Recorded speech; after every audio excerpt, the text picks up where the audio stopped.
Scrooge and the ghost of Christmas present went on, invisible, straight to the house of Scrooge's clerk. On the threshold of the door, the spirit smiled and stopped to bless Bob Cratchit's dwelling with the sprinkling of his torch. Then up rose Mrs. Cratchit, dressed out but poorly, but brave in ribbons, and she laid the cloth, assisted by Belinda, second of her daughters, while Master Peter Cratchit plunged a fork into the saucepan of potatoes, and now two smaller Cratchits, boy and girl, came tearing in, screaming that outside the baker's they had smelt the goose and known it for their own, and basking in luxurious thoughts of sage and onion, they danced about the table. "Whatever has got your precious father, then?" said Mrs. Cratchit. "And your brother, Tiny Tim? And Martha warned us late last Christmas by half an hour." "Here's Martha, mother," said a girl, appearing as she spoke. "Here's Martha, mother," cried the two young Cratchits. "Hurrah, there's such a goose, Martha." "Why, bless your heart alive, my dear, how late you are," said Mrs. Cratchit.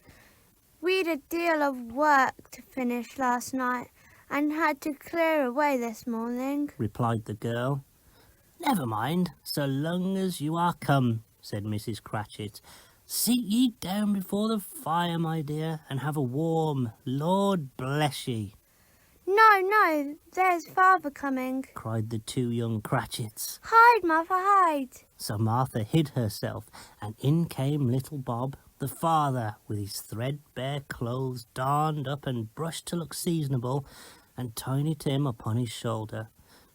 Alas for Tiny Tim, he bore a little crutch, and he had his limbs supported by an iron frame.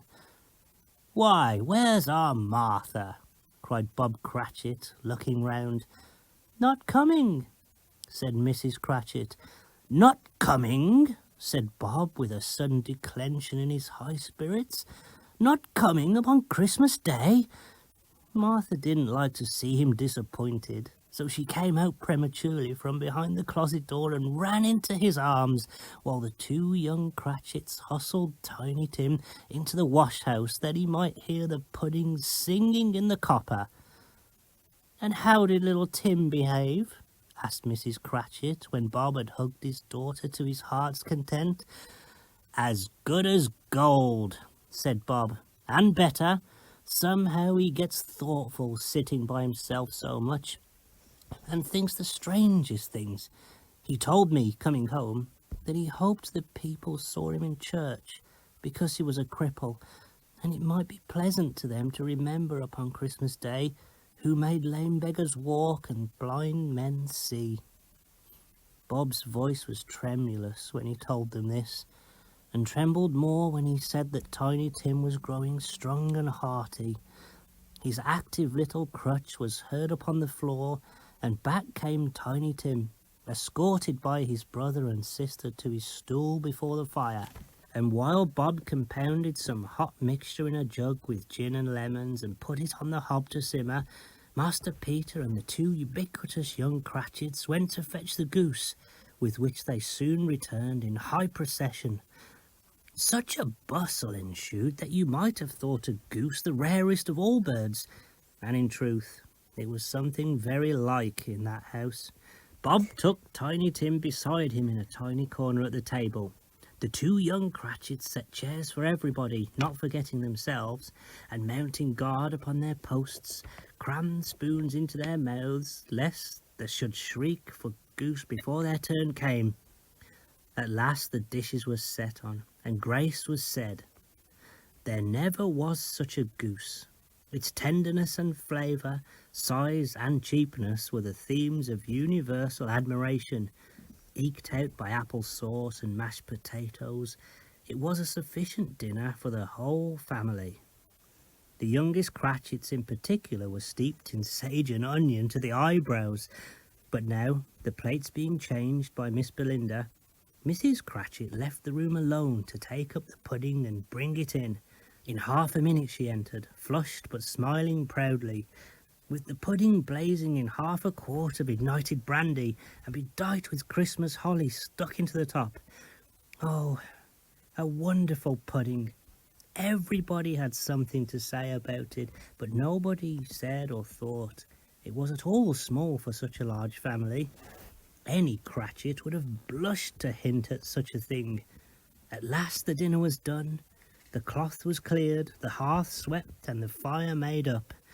The compound in the jug being tasted and considered perfect, apples and oranges were put up on the table, and shovel full of chestnuts on the fire. Then all the Cratchit family drew round the hearth, and Bob proposed, "A Merry Christmas to us all, my dears. God bless us," which all the family re-echoed. God bless us, everyone, Said Tiny Tim last of all. He sat very close to his father, and Bob held his little hand as if he wished to keep him by his side and dreaded that he might be taken from him. "Spirit," said Scrooge, with an interest he had never felt before, "tell me if Tiny Tim will live." "I see a vacant seat," replied the ghost, "in the poor chimney corner, and a crutch without an owner. If these shadows remain unaltered by the future, the child will die." "No, no," said Scrooge. "Oh, no, kind spirit, say he will be spared." "If these shadows remain unaltered, none other of my race," returned the ghost, "will find him here." Scrooge hung his head and was overcome by penitence and grief. They were not a handsome family. They were not well dressed, but they were happy, grateful, pleased with one another, and contented with the time. And when they faded, and looked happier yet in the bright sprinklings of the spirit's torch at parting, Scrooge had his eye upon them, and especially on Tiny Tim, until the last.